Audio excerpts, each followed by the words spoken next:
All right, folks, Yishai Fleisher here with an Israel at War update. Last night, Israeli jets took off and traveled a path unknown yet to us. Maybe their flight went through Saudi Arabia. It's unknown. It has not been released. But what we do know is that 140 jets struck in Iran and also in its capital city, Tehran. They flew 1,600 miles. They hit 20 targets, military targets, rocket manufacturing, rocket stockpiles, rocket launchers, and also Iran's air defense capabilities as well were struck. So a powerful attack last night, and this was the answer to the attack that Israel faced about a month ago when hundreds of rockets came from Iran, those very same kind of rockets that were attacked by Israel last night. Let's take a look at some of the videos of the Israeli Air Force preparing to fly out. All right, here they are getting into their jets.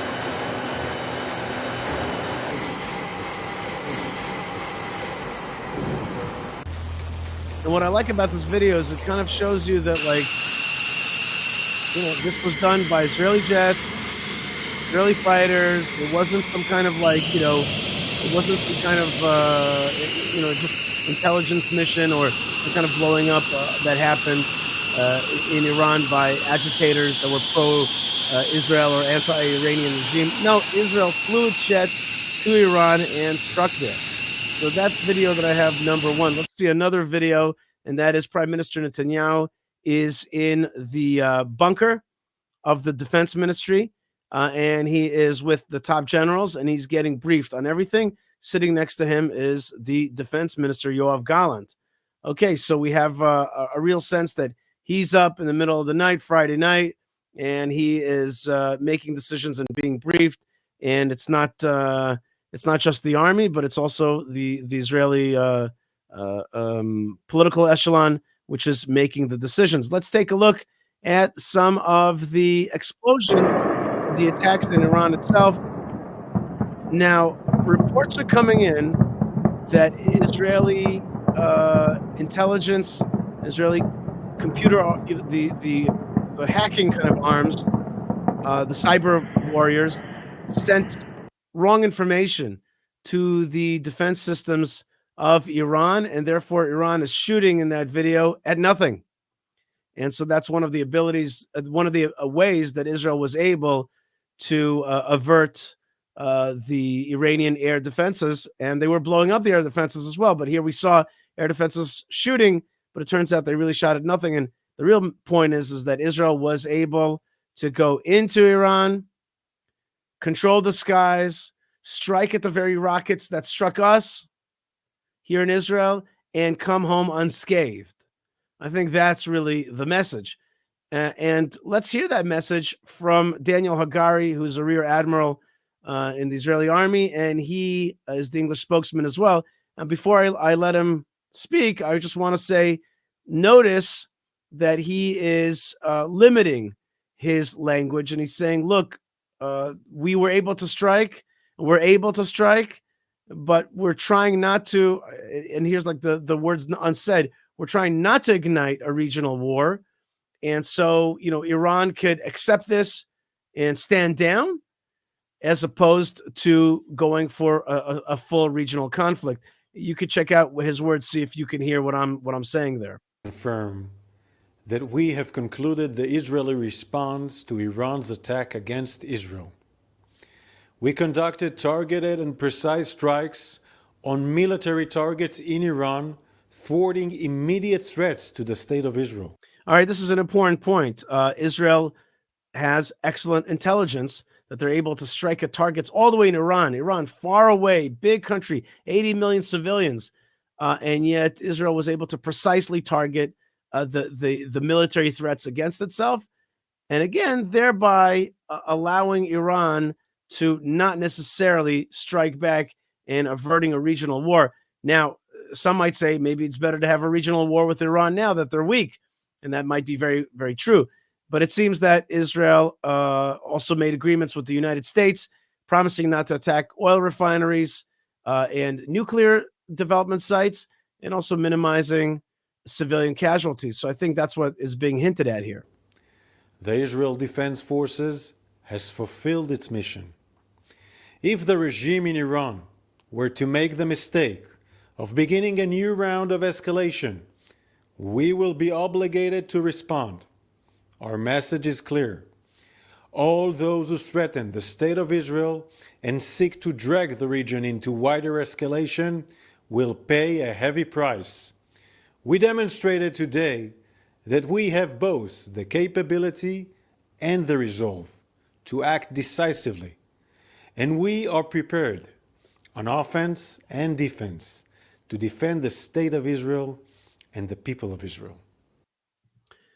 Okay, so there's an operative word there, which is demonstrate. This was a demonstration and an attack on capabilities, the rocket-making capability, and also the air defenses.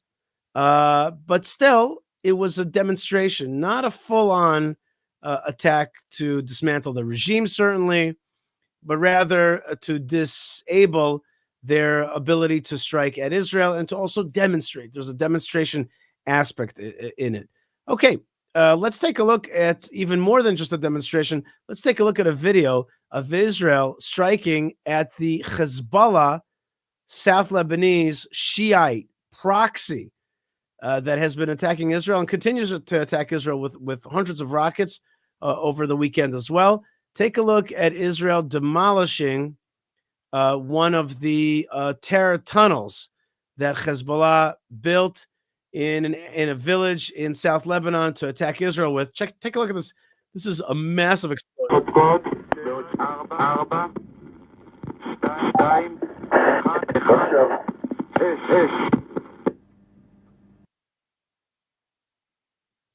Now, notice that this video also kind of shows that there's been like it's like an attack.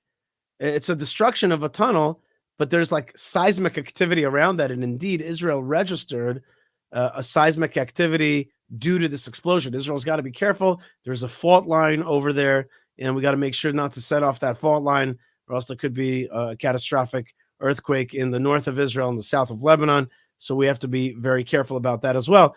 But at the same time, the massive terror tunnel system that Iran built in South Lebanon through its proxy, Hezbollah, is being fought. That's more than a demonstration. That's actual destruction of our enemy. And hopefully we'll be able to push Hezbollah. I would push them into the grave and never see them again. You know, they should be completely eliminated. But others talk about pushing them to the north of the Litani River, and that is part of the discussion. But you saw the destruction of those tunnels that were aimed at destroying Israel. So we are destroying the destroyers. Let's take a look at one more video, which is Amit Segal. He's one of Israel's most known commentators and journalists, and he talks about a dichotomy that Iran faces. וגם באמת באשר למטרות, לא נפט, לא גרעין, לא גז וכולי. תראי, הפרדוקס האיראני... He says that the Iranian paradox לאחר התקיפה הזאת הוא כזה. מצד אחד... After this attack is as follows. הם חייבים להגיב על פגיעה מאוד מאוד קשה בריבונות של... On the one hand, they have to strike back at Israel because Israel undermined their sovereignty in a very embarrassing way. מהצד השני, היכולת שלהם להגיב יורדת, חיסלנו להם את אמצעי ייצור הטילים, פגענו בעוד דברים, However, their ability to launch such an attack has become much more limited because they no longer have the same capability after the strike, and also they have less defensive capability as well, because Israel took out the air defenses. היכולת שלהם להתגונן בפני תגובה שלנו יורדת עוד פחות. בכירים בישראל They have less ability to defend themselves. שאיראן כן תגיב, ובכלל... However, Israeli military analysts foresee that Iran will respond in some way. מסתכלים קצת בשעשוע, אם אפשר לקרוא לזה ככה בסיטואציה הזאת, על כל הדיון כאילו על סיכום המשחק שאנחנו עוד בערך בשלב הגישושים. All right, so and the Israeli intelligence is kind of smirking at the discussion, the Iranian discussion of how they're going to strike back, since that, you know, it's pretty obvious that Israel really has air superiority right now over Iran. Of course, this is I add, we can never we can never laugh at the enemy or not take them seriously. Look what they did to us on the 7th of October. And let's be real. They totally took us by surprise, murdered our people, and we were barely able to defend ourselves on that day. So we should never take lightly the abilities of our enemies and always take them seriously and always be on guard. Let's keep going with Amit Segal. זה היריב העיקרי שלנו. מה שקרה הוא שהמסכות ירדו. He says Iran is our main enemy, and the masks are off now. It's not just a proxy war anymore. It's mano a mano. It's face to face. It's the principal actors fighting against one another in the open. היו לו 3 נכסים עיקריים. 2 מהם בשלבי כרסום משמעותיים. אחד זה הציר, חמאס וחיזבאללה. So Iran has 3 major strengths. One is already being dealt with, and that is the proxies, Hezbollah and Hamas, and that's being dealt with, and their ability has been stymied. ספגו מכות קשות ביותר. השני זה They got strong hits against them, these two forces. הטילים, אתמול בלילה או לפנות בוקר. The other one is the rocket ability, and now Iran's rocket ability has been shrunken פעולה מוצלחת, אבל in this successful operation. נשארה המטרה הסופית, הגביע הקדוש, הגרעין, מה שכל And the last major strength that Iran has, the Holy Grail, is the nuclear abilities, the nuclear bomb that they would like to develop to throw at Israel, destroy Israel, and also, by the way, to destroy Saudi Arabia, which is Sunni control of their what they think of as their holy places, of Muslim holy places, which they would like to control. אמורה להגן עליו, והוא בסוף האיום הקיומי על מדינת ישראל, ולכן להגיד שהדבר הזה יסתיים, זאת בדיחה. Okay, so we cannot say that this is over. Israel is not taking care of the nuclear challenge, and so to say that it's over and that the game is over is a joke. The war continues. מה שכן אפשר להגיד, אולי יסתיים האירוע בזמן ממשל ביידן. פנינו לימים דרמטיים ביותר בארצות הברית. Okay, what we can say is that this stage of the conflict was done during the time of the Biden administration, and we are set for very dramatic days in the American elections coming up. בישראל הזאת לפחות, נדמה לי שמקווים שדונלד טראמפ ייבחר, ואז הכל He says, I think that the Israeli administration, the Israeli government, would like to see, the coalition would like to see Donald Trump elected. והערה אחרונה. כלומר, אתה אומר בעצם צריך להבין שמבחינת ראש הממשלה יש כאן ציפייה שטראמפ ייבחר, ואז הוא יוכל להשלים את המשימה. לא. She asked, does this mean that the Prime Minister of Israel, Netanyahu, is hoping that Trump will be elected and therefore he can continue and finish off the Iranian problem? אין ספק שהגישה של טראמפ כלפי איראן שונה לחלוטין מהגישה של האריס ושל ביידן. There's no doubt that the Trump administration's position vis-a-vis Iran is 180 degrees different than the Biden-Harris administration. זה אחד, לפחות לפי העבר והצהרות. הדבר According to הנוסף, the past, that is. אנחנו במלחמה שלא הורגלנו אליה מעולם. היינו רגילים למלחמות של 6 ימים. We are in a war that we are completely unused to. We were used to war in 6 days. של 18 יום פתאום קיבלנו 18 days. מלחמה שנכנסת עכשיו לשנתה השנייה. היינו Now we're entering into a war that is going into its 2nd year. We're in a totally different type of conflict than we're used to. רגילים למין מכות כאלה מדהימות, מפתיעות של ישראל. ישראל עכשיו... We are witness to these amazing and surprising strikes by Israel like we saw last night in Iran. נגד כמו ארצות הברית, מודיעה מראש שהיא עומדת לתקוף, שר הביטחון אומר. And we're even letting the Iranians and the Americans, we let them know that we're about to strike. We're even dealing with the international community by kind of like making sure that everybody's aware. ראש הממשלה אומר, ופשוט מנחיתה את המכות, לא יודע לגבי התמשכות המלחמה, אבל בהקשר הזה ממש התנהגות של מעצמה.